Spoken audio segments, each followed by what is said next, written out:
Have you ever wondered if there are discoveries so terrifying, so unexplainable, that even our most brilliant scientists simply throw up their hands and walk away? Well, prepare yourself, because what I'm about to show you will challenge everything you thought you knew about our world. These aren't just unsolved mysteries or ancient legends passed down through generations. These are real, documented discoveries that have left the scientific community completely baffled.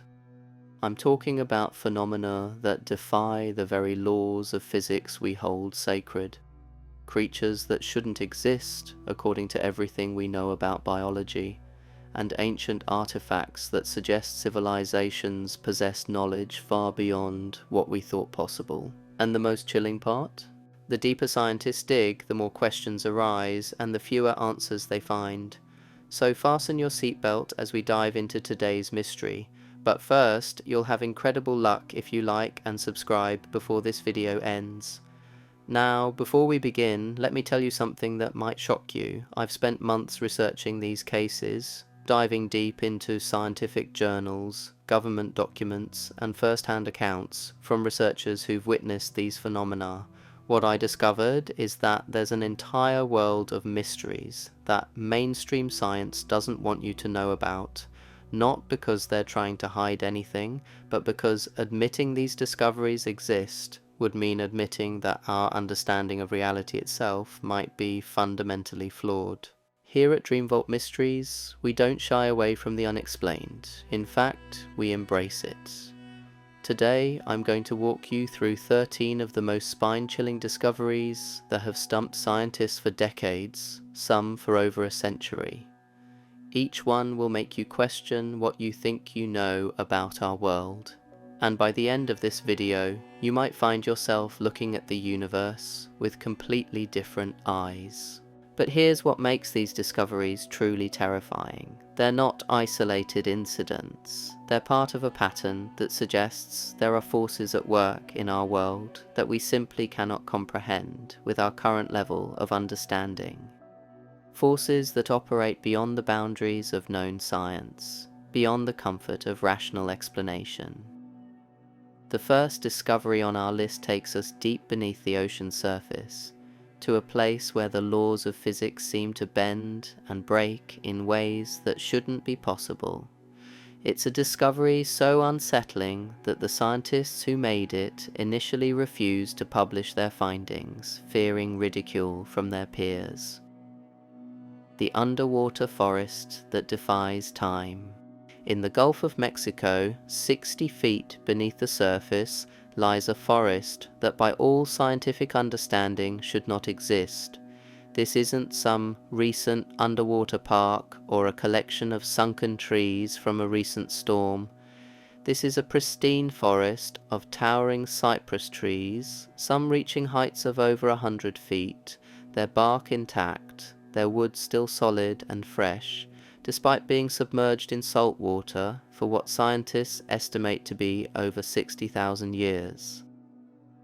When marine biologists first discovered this underwater forest off the coast of Alabama, they thought they were hallucinating. Salt water destroys organic material. It's one of the most basic principles of marine science.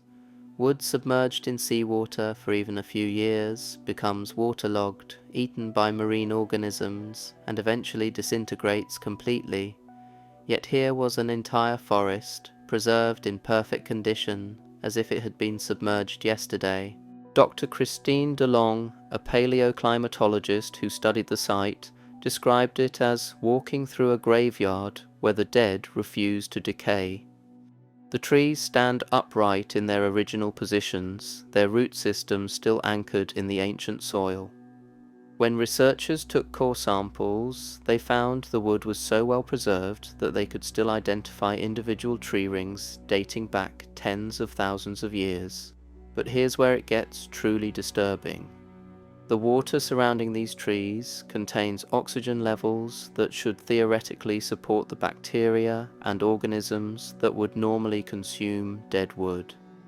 The salinity levels are normal.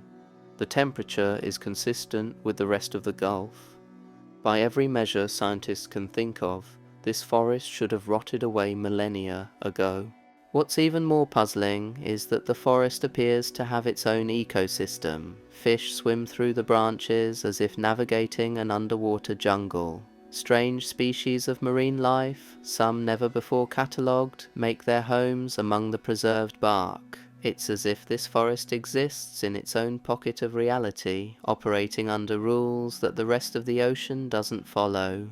Some researchers have proposed that the forest might be preserved due to unique chemical conditions in the sediment, but tests have revealed nothing unusual. Others suggest that the rapid burial during some ancient catastrophic event created an anaerobic environment that prevented decay, but even those theories fall apart under scrutiny. The trees show no signs of rapid burial. They're standing upright, exactly as they would have been when they were alive and growing on dry land. The most disturbing theory comes from Dr. Grant Harley, a dendrochronologist who spent months studying the sites. He believes the forest might be evidence of something science hasn't yet discovered about the nature of preservation itself. Something that suggests our understanding of how organic matter behaves over time might be completely wrong. The stones that grow like living things. Our second discovery takes us from the depths of the ocean to the mountains of Romania, where there exists a phenomenon so bizarre that locals have given these objects a name that translates to living stones. These aren't metaphorical living stones or stones that contain fossils. These are rocks that literally grow, move, and reproduce. The trovants, as they're scientifically known, are found primarily in the small Romanian town of Costesti. At first glance, they look like ordinary round stones scattered across the landscape, but after heavy rains, something extraordinary happens. These stones begin to grow, not over geological timescales, but visibly, measurably, within hours and days. Dr. Florin Stoican, a geologist from the University of Bucharest, first documented this phenomenon in the 1980s. He measured stones that were the size of pebbles and watched them grow to the size of boulders over the course of several months. The growth isn't uniform. The stones develop bulges and protrusions, extending pseudopoods like some kind of geological amoeba. But growth is only the beginning. These stones also move. Locals report finding trovants in completely different locations from where they were the day before. Security cameras set up by researchers have captured footage of the stones slowly shifting position, rolling across the ground with no apparent external force causing the movement. The most unsettling discovery came when scientists decided to cut one of the larger trovants in half to study its internal structure. What they found defied all geological understanding. Inside the stone were rings, similar to tree rings, suggesting periods of growth and dormancy. But more disturbing were the smaller stones embedded within the larger one, perfectly formed miniature versions of the parent stone. These smaller stones, when removed and placed in water, begin their own growth cycle, its reproduction in the most literal sense, a rock giving birth to other rocks. Chemical analysis reveals that the trovants are composed primarily of sandstone and various mineral salts. Nothing unusual, nothing that would explain their behavior. The mineral composition is virtually identical to non-moving stones found in the same area. Yet somehow, these particular stones have developed what can only be described as biological characteristics. Local folklore suggests that the trovants are alive in some way that humans don't understand. Scientists, however, are at a complete loss. Dr. Stoican has published numerous papers attempting to explain the phenomenon through conventional geology, but each explanation raises more questions than it answers. The Romanian government has designated the area as a natural monument, protecting the trovants from removal, but protection might not be enough. Recent observations suggest that the stones are becoming more active. Growth rates are increasing, and new trovants are appearing in areas where none existed before. It's as if whatever force animates these stones is growing stronger, the blood that flows uphill. Our third discovery brings us to the remote hills of Cumbria, England, where a small stream called Elbow Beck has been flowing uphill for over 300 years. This isn't an optical illusion or a trick of perspective, this is water, defying one of the most fundamental laws of physics, flowing from a lower elevation to a higher one. The phenomenon was first documented in 1705 by a local priest named Father William Stukely, who described watching water flow up a gradual incline for nearly half a mile before disappearing into the ground. Modern surveying equipment has confirmed that the stream indeed flows uphill, rising approximately 15 feet over its course. Dr. Sarah Mitchell, a hydrologist from Cambridge University, spent 2 years studying Elbow Beck. Her measurements confirmed that the water maintains a steady flow rate despite moving against gravity. She installed sensors throughout the stream's course and found that the water temperature remains constant, the mineral content doesn't change, and there are no underground pumps or artificial systems that could explain the phenomenon. What makes this discovery truly chilling is what happens to the water at the end of its uphill journey. Instead of pooling or flowing back down, it simply vanishes.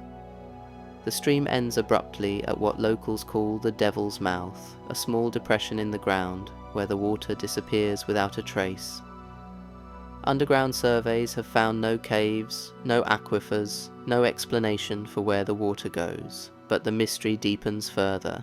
The water in Elbow Beck isn't ordinary water. Chemical analysis reveals trace elements that don't exist naturally in the local environment. Iron content is abnormally high, giving the water a reddish tint that locals have dubbed the bloodstream. More disturbing are the organic compounds found in the water, complex molecules that resemble proteins but don't match any known biological structures. Dr. Mitchell's research took a dark turn when she discovered that the stream's flow rate increases during certain astronomical events. During new moons and solar eclipses, the water flows faster and the iron content spikes dramatically. The correlation is so precise that local researchers can predict astronomical events by monitoring the stream. The area around Elbow Beck has its own microclimate. Plants grow larger and more vibrant near the stream, but they also display unusual characteristics. Flowers bloom out of season, trees bear fruit multiple times per year, and grass grows in perfect spirals around the stream's banks. It's as if the water carries some form of energy that enhances biological processes. Local legends speak of the stream as a gateway between worlds, a place where the natural order breaks down. Scientists dismiss such folklore, but they can't dismiss the data. The stream continues to flow uphill, defying everything we know about gravity, hydrology, and physics itself. Recent studies have detected electromagnetic anomalies around the stream. Compasses spin wildly near the water, electronic equipment malfunctions, and some researchers report feeling disoriented when spending extended time near the site. It's as if the stream exists in its own pocket of altered reality. The desert that rains upward. From flowing water to falling rain, our fourth discovery challenges another fundamental aspect of the natural world we take for granted. In the Atacama Desert of Chile, in a region so dry that some weather stations have never recorded a single drop of precipitation, there exists a phenomenon that meteorologists refuse to acknowledge publicly. Dr. Carlos Mendoza, a climatologist from the University of Santiago, first witnessed what he calls reverse precipitation during a research expedition in 2018. He watched, along with his entire research team, as droplets of water rose from the desert floor and ascended into the sky, forming clouds that moved against the prevailing wind patterns. The phenomenon occurs in a roughly circular area about 2 miles in diameter in one of the most arid regions on Earth. The ground in this area is different from the surrounding desert. Instead of the typical rocky, salt-crusted surface, the soil here is dark and slightly damp, despite receiving no rainfall for decades. What makes this discovery so unsettling is the precision with which the reverse rain occurs. It doesn't happen randomly. The water droplets rise in perfect geometric patterns, forming spirals and complex shapes as they ascend. Time-lapse photography reveals that the patterns repeat with mathematical precision, suggesting an underlying organization that defies natural explanation. Dr. Mendoza's team collected samples of the ascending water and found it to be completely pure. More pure than distilled water, more pure than anything found naturally on Earth. The water contains no minerals, no microscopic organisms, no dissolved gases. It's as if the desert is producing water from nothing, water that exists in its most fundamental form. The implications are staggering.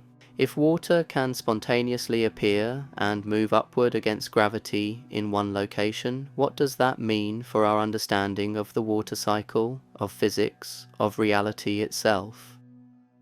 Dr. Mendoza's initial reports were rejected by every major meteorological journal.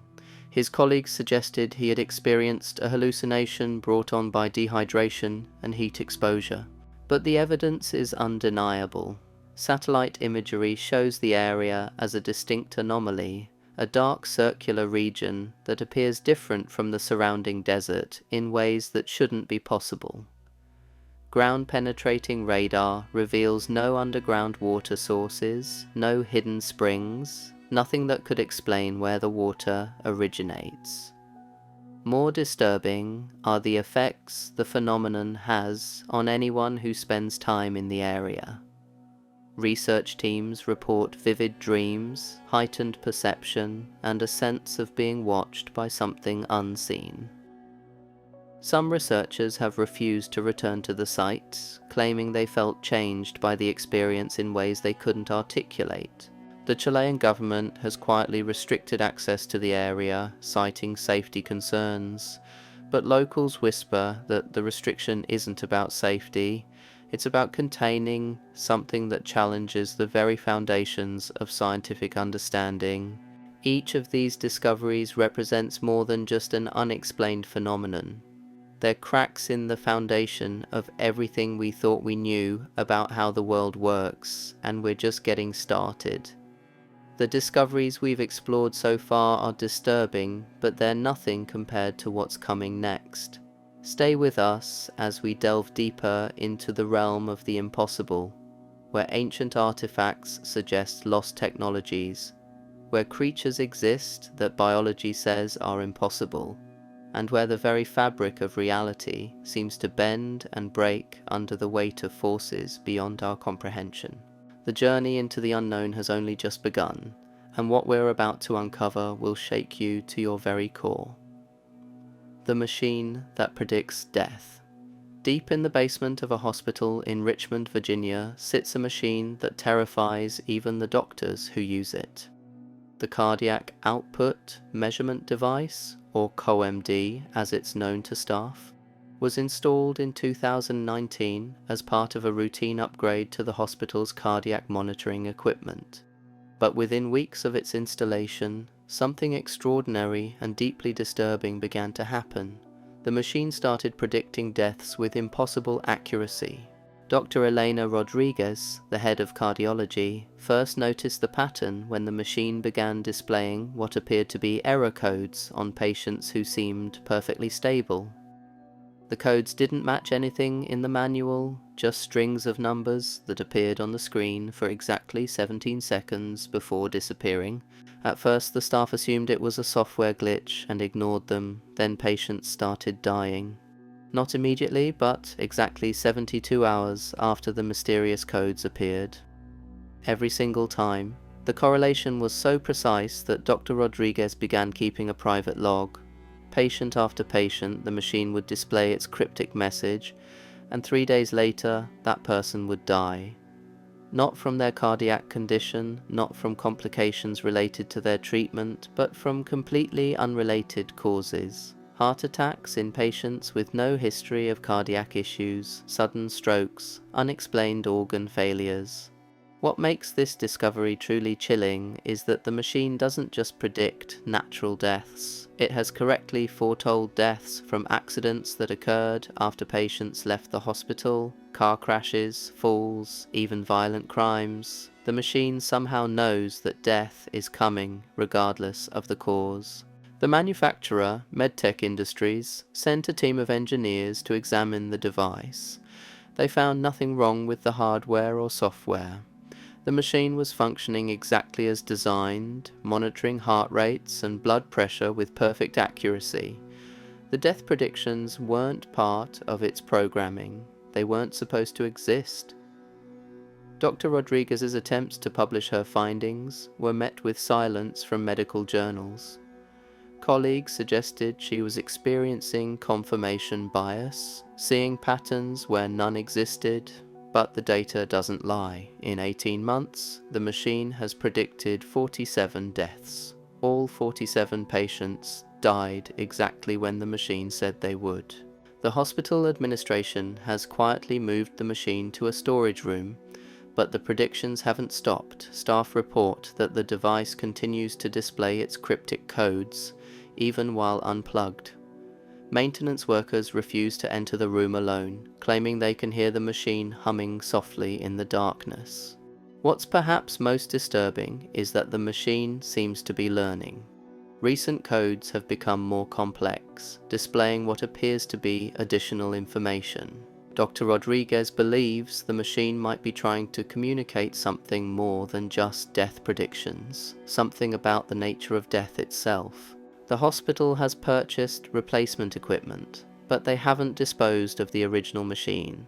It sits in that basement room, unplugged, but somehow still active, continuing its impossible vigil over the boundary between life and death. The cave that echoes the future.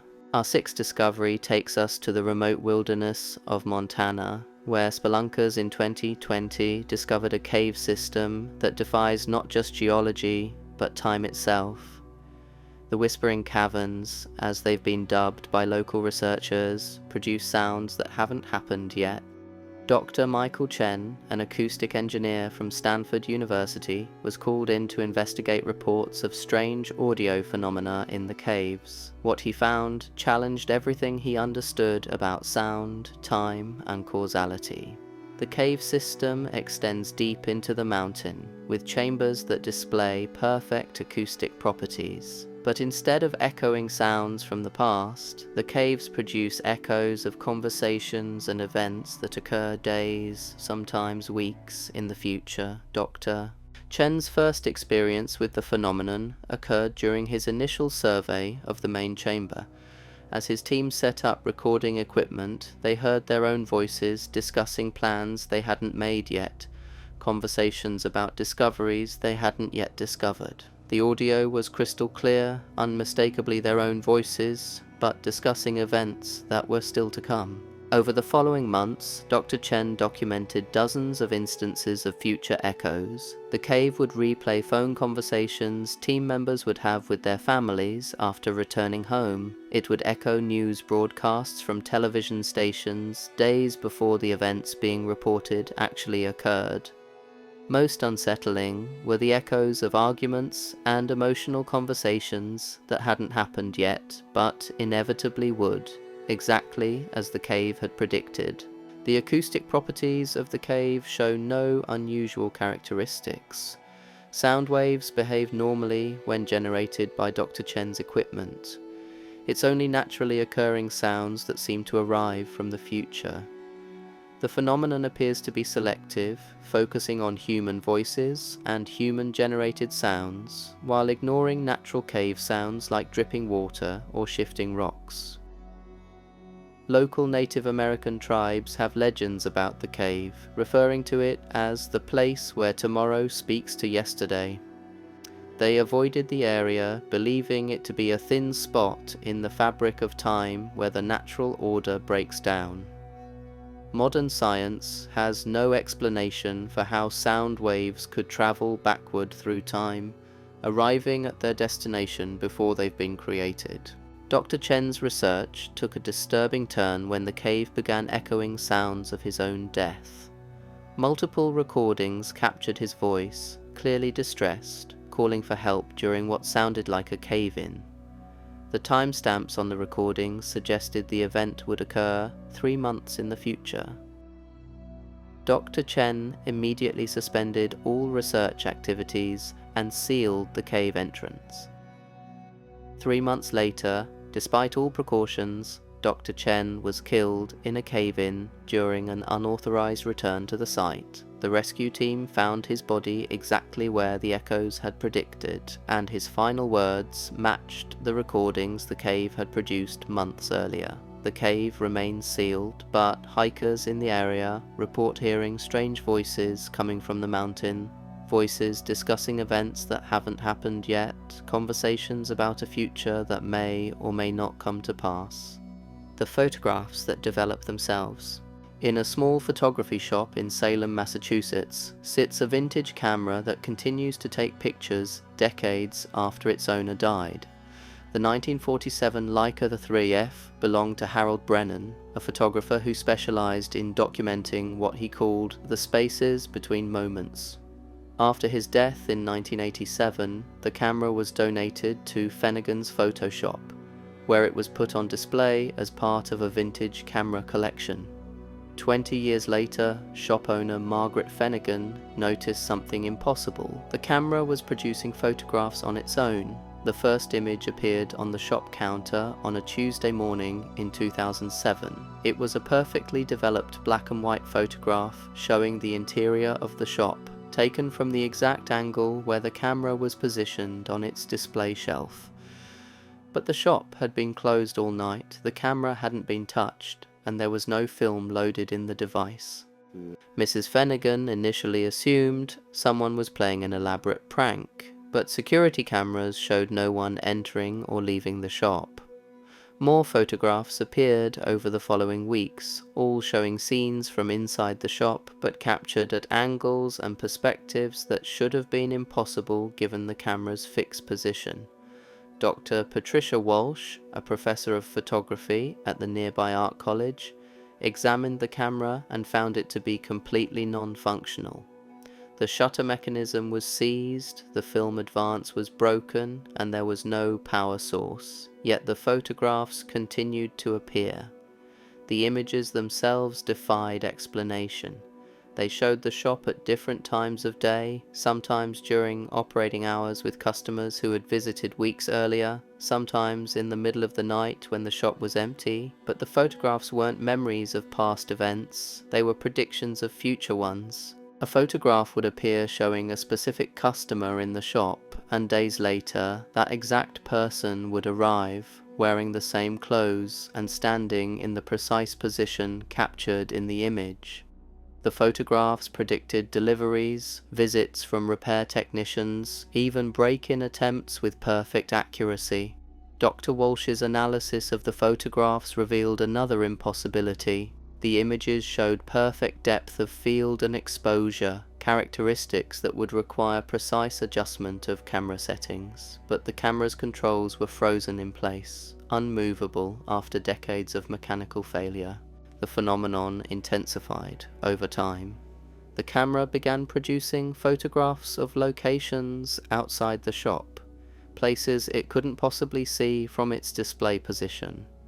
Images of the street outside, the alley behind the building, even the interior of customers' homes appeared with disturbing regularity.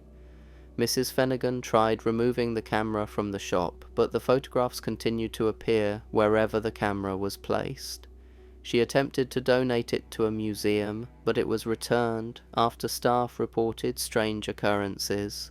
Photographs of museum employees appeared in their private offices, images that seemed to know intimate details about their lives. The camera now sits in Mrs. Finnegan's basement, wrapped in black cloth and locked in a metal box.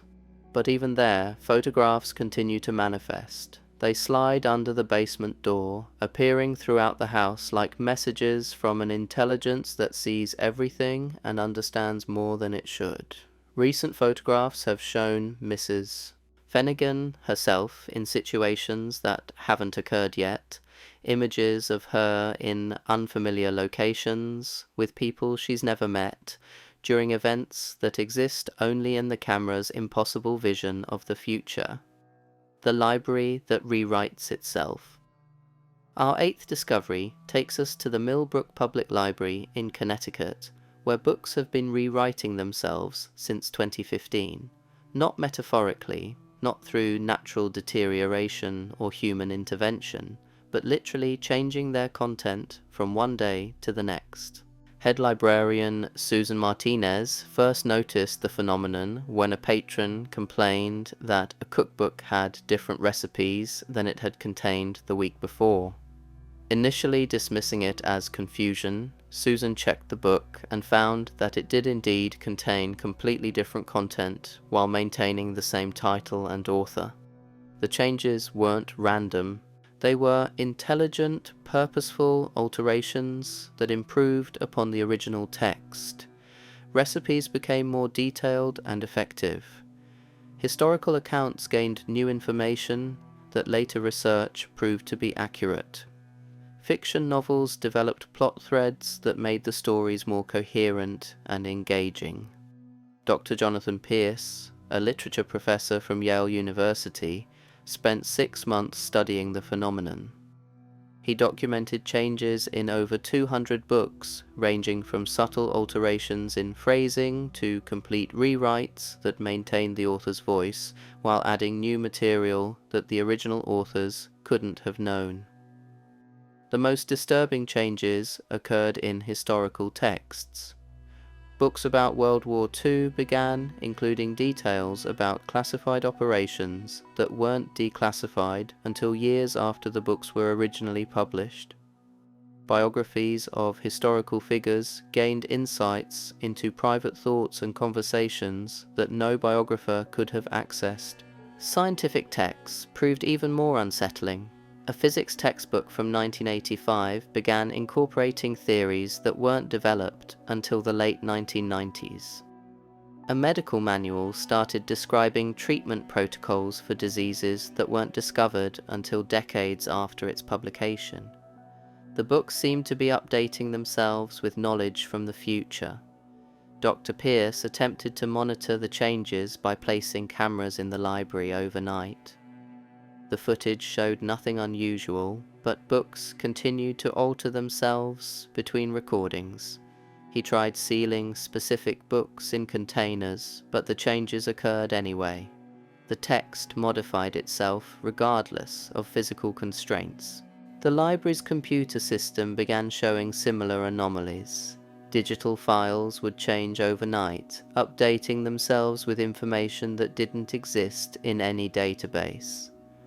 The library's catalogue system started listing books that didn't physically exist on the shelves, volumes with titles and authors that no one could identify. Most disturbing were the changes in books about the future.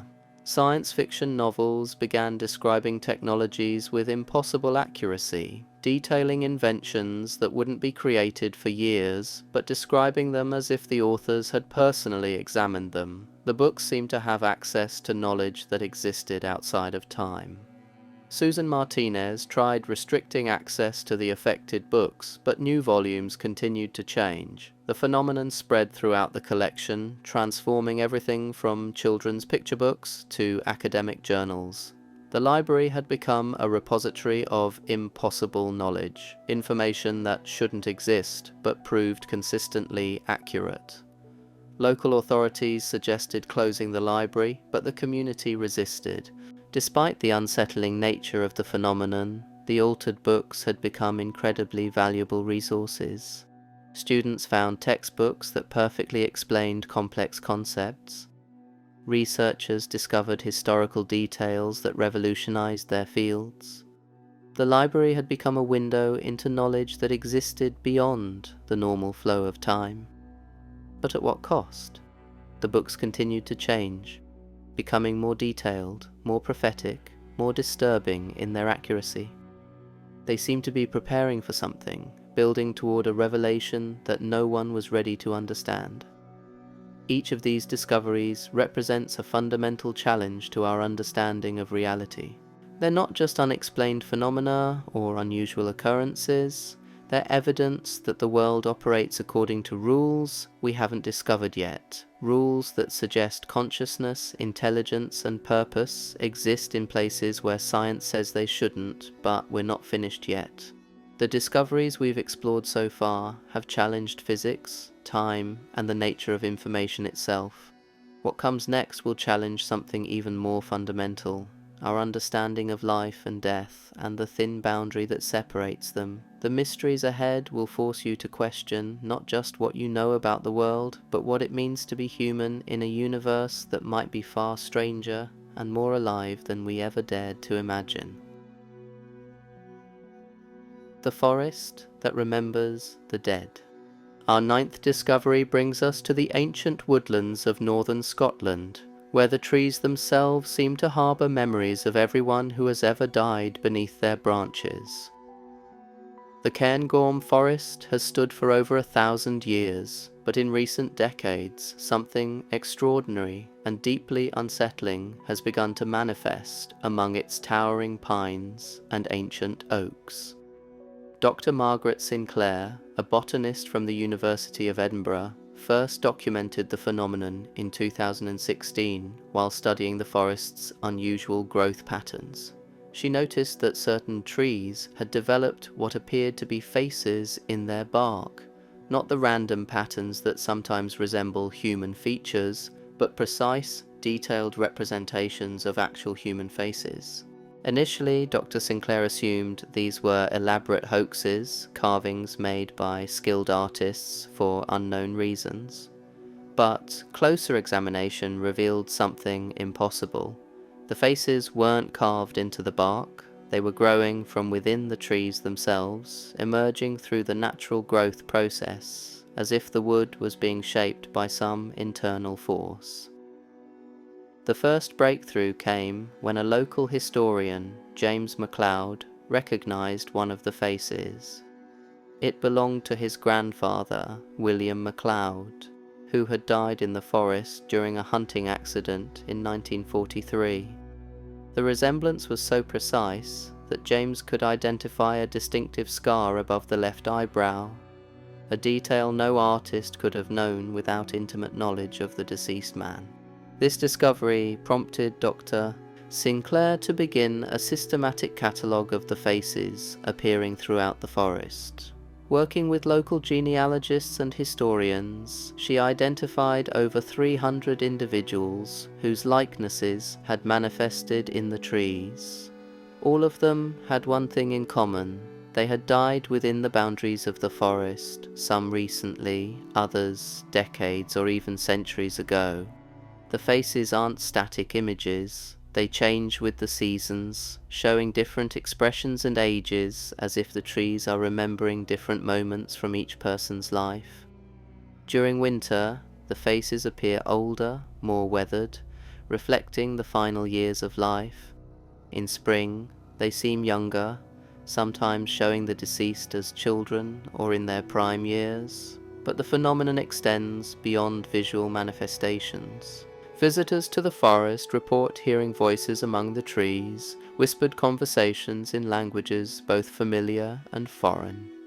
Some hikers have recorded these sounds, capturing what appear to be deathbed confessions, final messages to loved ones, and even warnings about dangers in the forest. Dr. Sinclair's research team installed sensitive recording equipment throughout the forest and discovered that the voices occur in patterns. They're not random utterances, but organized communications, as if the forest itself has become a repository for the final thoughts and memories of everyone who has died within its borders. The trees seem to be selective about which memories they preserve. They don't record every death, only those involving strong emotions or unfinished business. Murder victims, lovers who died in each other's arms, children who were lost and never found. These are the deaths that leave their mark on the living wood. Local legends speak of the forest as a gateway between the world of the living and the realm of the dead. The Scottish Gaelic name for the area translates roughly to the place where souls linger, suggesting that the phenomenon isn't new, only recently recognised by modern science. What makes this discovery truly chilling is that the forest appears to be growing more active. New faces appear with increasing frequency, and some trees have begun displaying multiple visages, as if they're running out of space for new memories. The voices have become clearer, more urgent, as if the dead are trying to communicate something important to the living. Dr. Sinclair's latest research suggests that the phenomenon might be spreading. Similar manifestations have been reported in other ancient forests across Scotland, and she fears that something fundamental about the relationship between death and the natural world is changing in ways that science cannot explain. The hospital where coma patients share dreams. From the forests of Scotland to the sterile halls of St. Vincent's Medical Centre in Boston, our 10th discovery reveals a phenomenon that challenges everything we understand about consciousness, dreams, and the nature of the human mind.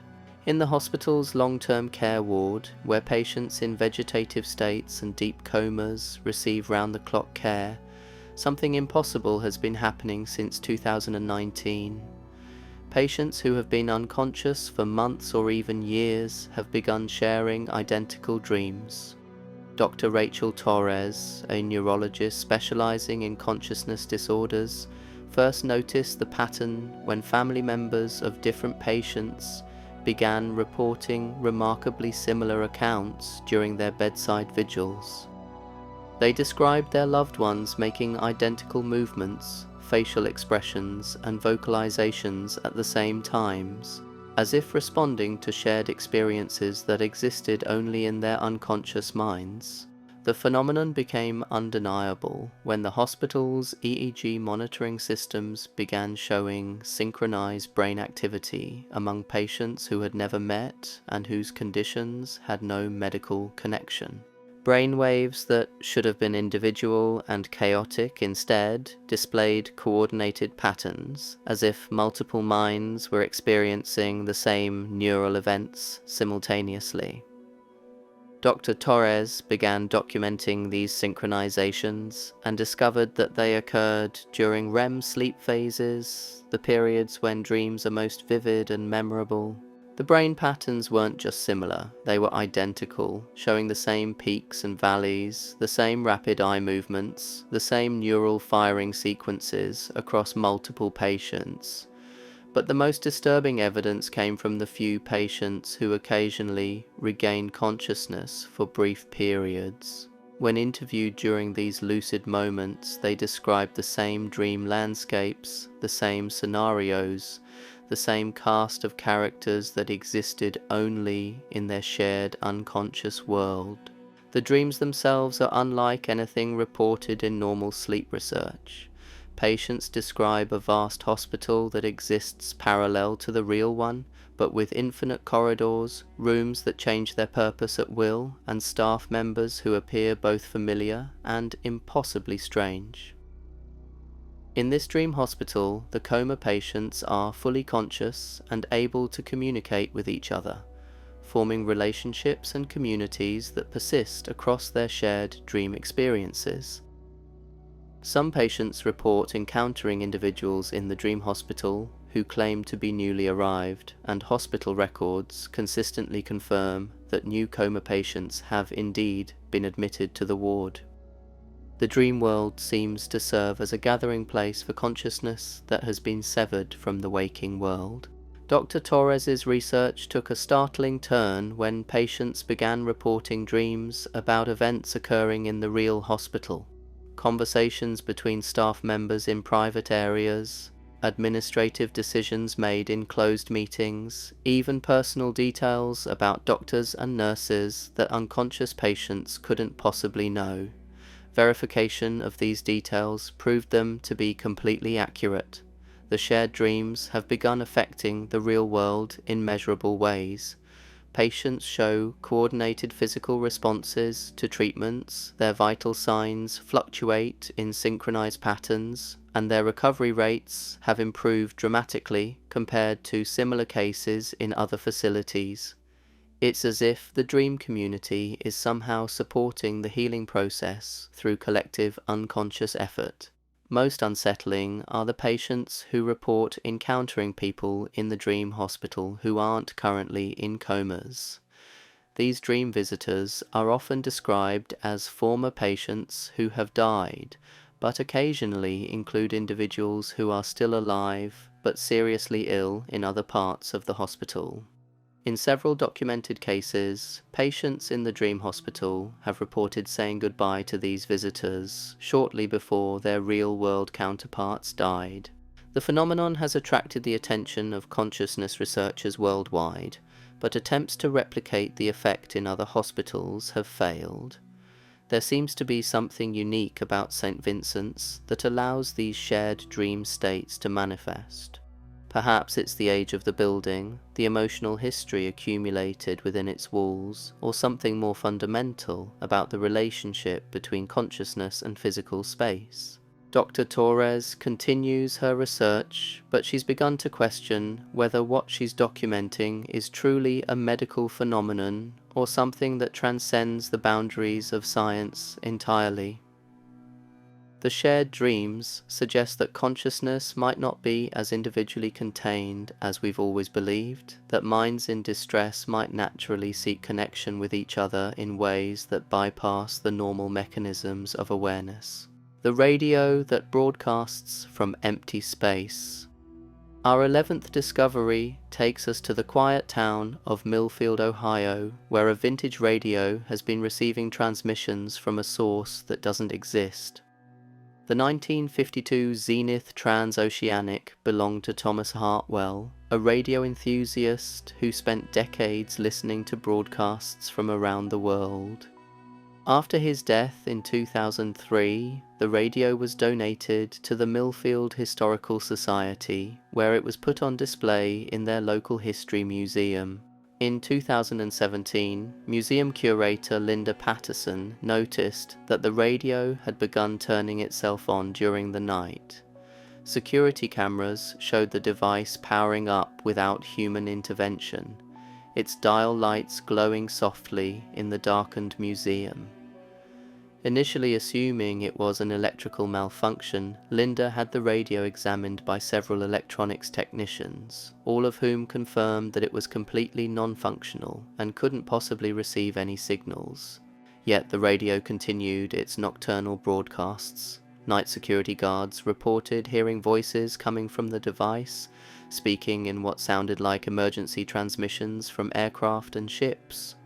The communications were clear and urgent, describing disasters, requesting assistance, and coordinating rescue efforts for situations that seemed very real but couldn't be verified through any official channels. Dr. Patricia Vance, a communications engineer from Ohio State University, was called in to investigate the phenomenon. Her analysis revealed that the radio was indeed receiving signals, but from frequencies that didn't correspond to any known broadcasting stations. The signals appeared to originate from coordinates in space where no transmitting equipment existed. The content of the broadcasts proved even more disturbing than their impossible source. Dr. Vance recorded hundreds of hours of transmissions that seemed to document disasters that had never occurred. Plane crashes were described in precise detail, complete with flight numbers and passenger manifests, but no such flights existed in aviation records. Ships sent distress calls from positions in oceans where no vessels were traveling. The broadcasts weren't random or chaotic. They followed the protocols and procedures of real emergency communications, using correct terminology, proper call signs, and authentic-sounding operator voices. The transmissions seemed to be documentation of disasters in a parallel world where different events were unfolding. Some of the broadcasts began referencing real locations and people, describing accidents and emergencies that hadn't happened yet but seemed alarmingly plausible. A transmission might describe a highway accident at a specific intersection, and days later, a crash would occur at that exact location, though not necessarily with the same details described in the broadcast. Dr. Vance's research team attempted to respond to the transmissions, broadcasting on the same frequencies in hopes of making contact with whoever or whatever was sending the signals. Their efforts were met with silence during transmission, but afterwards the radio would broadcast what sounded like responses to their messages, as if the communication was occurring across a time delay that measured not in seconds, but in days or weeks. The phenomenon intensified when Dr. Vance began recognizing voices in the broadcasts. Some belonged to real emergency responders, people she had interviewed during her research, who were very much alive and working in the field. When she played recordings of these voices for the actual individuals, they confirmed that the words and phrases matched their speaking patterns perfectly, but they had never made such transmissions. Local residents began avoiding the museum at night, reporting that they could hear the radio's broadcasts from outside the building. The transmissions seemed to be getting stronger, and some people claimed they could hear them on their car radios when driving past the museum, brief snippets of desperate voices calling for help that would never come. The museum board considered removing the radio from display, but Dr. Vance argued that it might be the only window into understanding a phenomenon that could have profound implications for our understanding of communication, consciousness, and the nature of reality itself. The radio continues its impossible broadcasts, documenting disasters in a world that might exist parallel to our own, operated by emergency responders who sound exactly like the ones we know but are dealing with crises that unfold differently than in our reality. The painting that ages in real time. Our 12th discovery brings us to the Weatherby Art Gallery in Charleston, South Carolina, where a portrait painted in 1847 has been aging as if the subject were still alive. The painting, titled Portrait of Eleanor Weatherby at age 25, depicts the young wife of the gallery's founder in stunning detail, captured during what should have been the prime of her life. Eleanor Weatherby died in 1848, just 1 year after the portrait was completed by renowned artist Marcus Whitmore. The painting was displayed in the family's private collection for over a century before being donated to the public gallery that now bears the family name. Gallery director Amanda Foster first noticed changes in the painting in 2014, when routine conservation work revealed that Eleanor's face appeared different from archival photographs of the artwork. The woman in the painting looked older than the 25-year-old who had originally posed for it, showing subtle lines around her eyes and a maturity in her expression that hadn't been there before. Initially attributing the changes to restoration errors or photographic inconsistencies, Foster had the painting examined by art historians and conservators. High-resolution photography and chemical analysis confirmed that the paint itself was changing, not through deterioration or external alteration, but through some process that was modifying the pigments in ways that enhanced rather than degraded the image. Dr. Sarah Mitchell, a specialist in art conservation from the Smithsonian Institution, spent months studying the painting and documented changes that occurred on a daily basis. Eleanor's face was aging in real time, showing the progression of years that she never lived to experience. The changes weren't random or decay-related. They were the natural aging process of a human face, painted with impossible accuracy by pigments that were rearranging themselves. The aging process followed realistic patterns.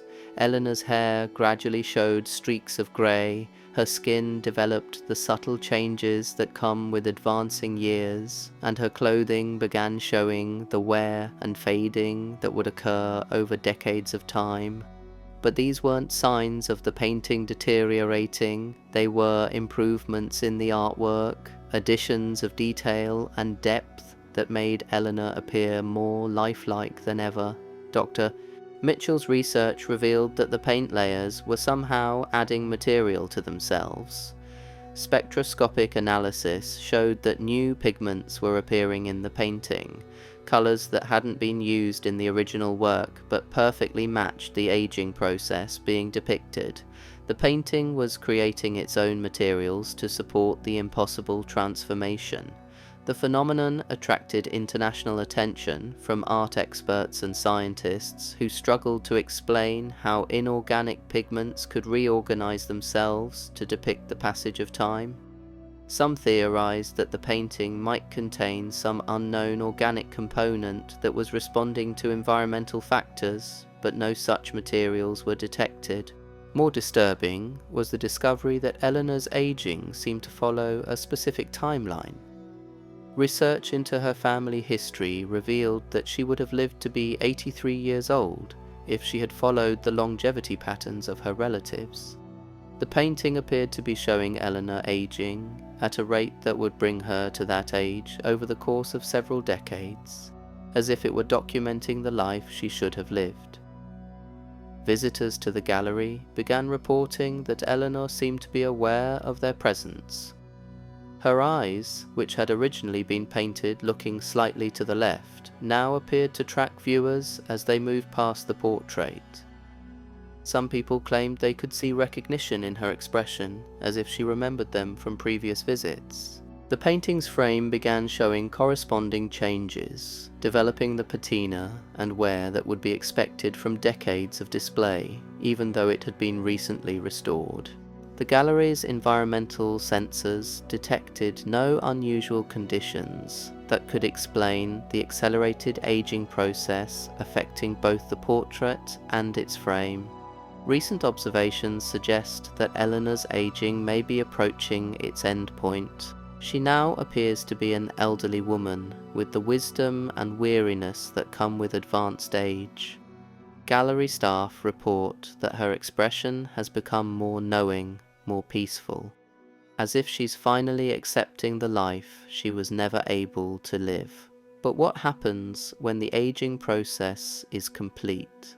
Will Eleanor finally rest, or will the painting begin documenting something beyond life itself?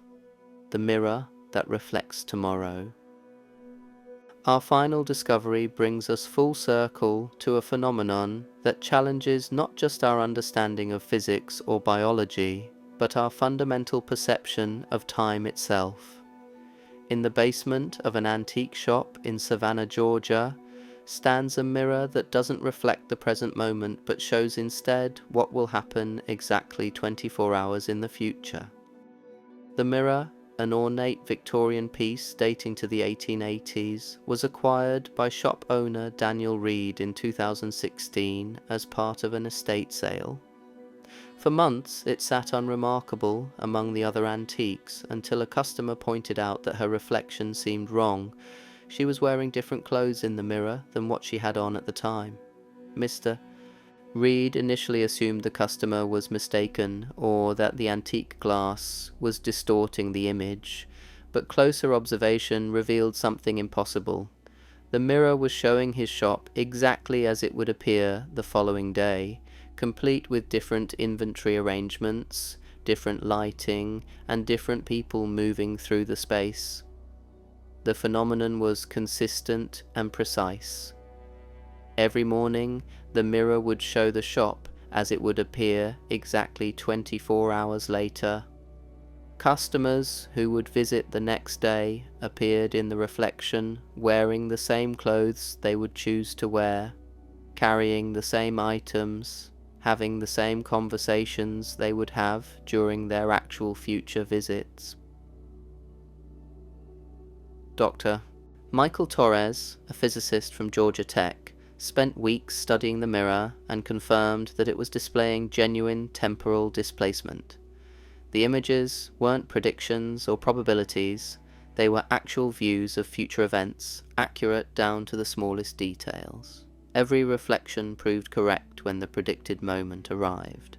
The mirror became a window into tomorrow, showing not just the shop, but glimpses of the street outside, weather patterns, and even news events that hadn't yet occurred. Mr. Reed began documenting the visions, creating a record of future events that proved unnervingly accurate, but the mirror's revelations weren't always welcome. It showed accidents before they happened, arguments before they began, and tragedies before they unfolded.